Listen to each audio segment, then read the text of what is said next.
Believe it or not, it is sometimes necessary to learn how to use and how to maintain an 8-inch long hardened steel wedge. And in today's video, I'm going to show just how to do that.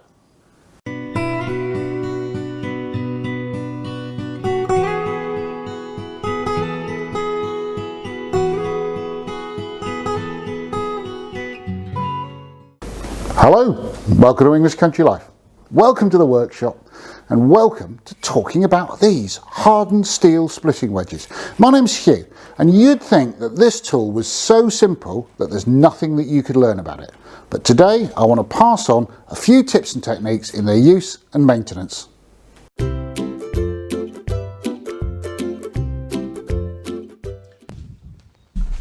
Before we start looking at the wedges, let's take a look at the tool goes with them.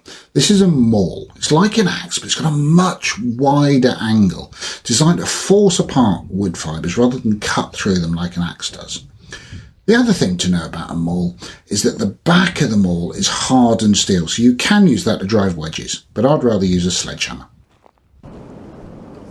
One good blow from the maul will split a small log, but it won't on a larger log. And what you'll get is an indentation the shape of the maul. And if you pick your maul right, your splitting wedge will fit neatly into that indentation.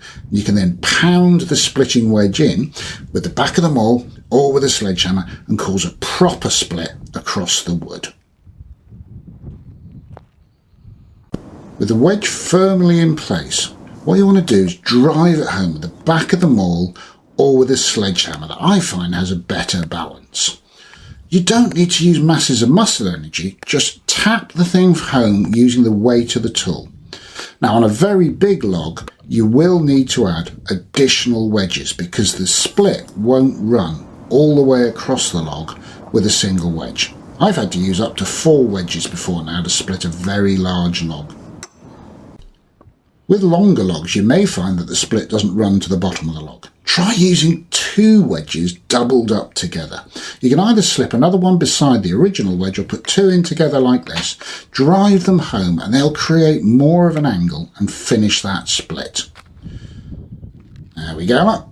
The other thing that I find useful to have around when I'm doing this is a small hand axe just to sever any fibres at the bottom of the log. Once you've used your wedges for a bit, you're going to find something like this. You're going to find what we call mushrooming, a spreading of the steel at the top of the steel wedge. Now that may not look like much of an issue when you look at it from the side, but when you look at it from the top, like this, you're going to find a whole bunch of odd angles. You're also going to find lots of splits when the mushrooming gets to a certain point. And those splits can cause small slivers of steel to go flying through the air when you pound on them with a maul or a sledgehammer. And the odd dents and angles really reduce the efficiency of the wedge. So what we're going to do is get that back to the way it was. Let's take a look.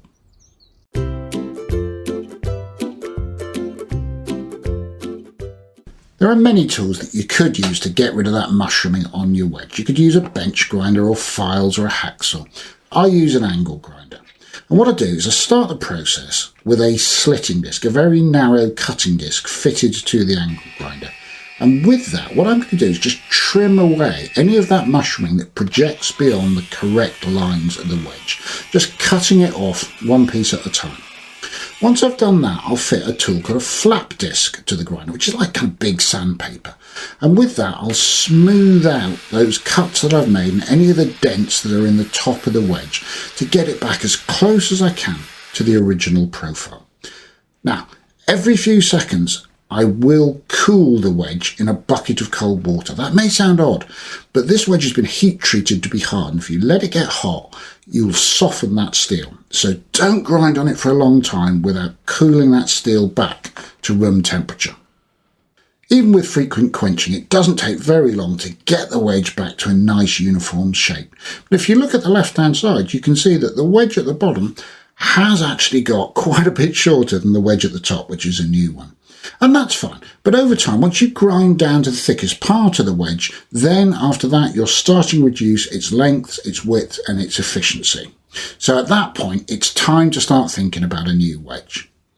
Now the last thing that I will do with all wedges, once I've cleaned them up and demushed them, is give them a coat of black spray paint. That's not just for cosmetics, that's also because it gives a measure of rust protection when I'm not using the wedge, and also forms a barrier between any kind of corrosive tree saps and sticky material that might otherwise cause rust splotch on the wedge as I'm using it. That's the process of how to use and care for splitting wedges. Keep them sharp, don't let them mushroom, do not let bits of metal go flying off the ends. They do wear out. It's surprising, isn't it? That 8 to 10 inches of rock hard steel can wear away, but I think you can see today how that does happen. But my goodness, when you use these, you can split absolutely anything. We've split pieces of tree trunk 4 foot across with steel wedges without that much effort. I hope that was interesting, and if it was, can you spare us 5 seconds to give us a thumbs up down below?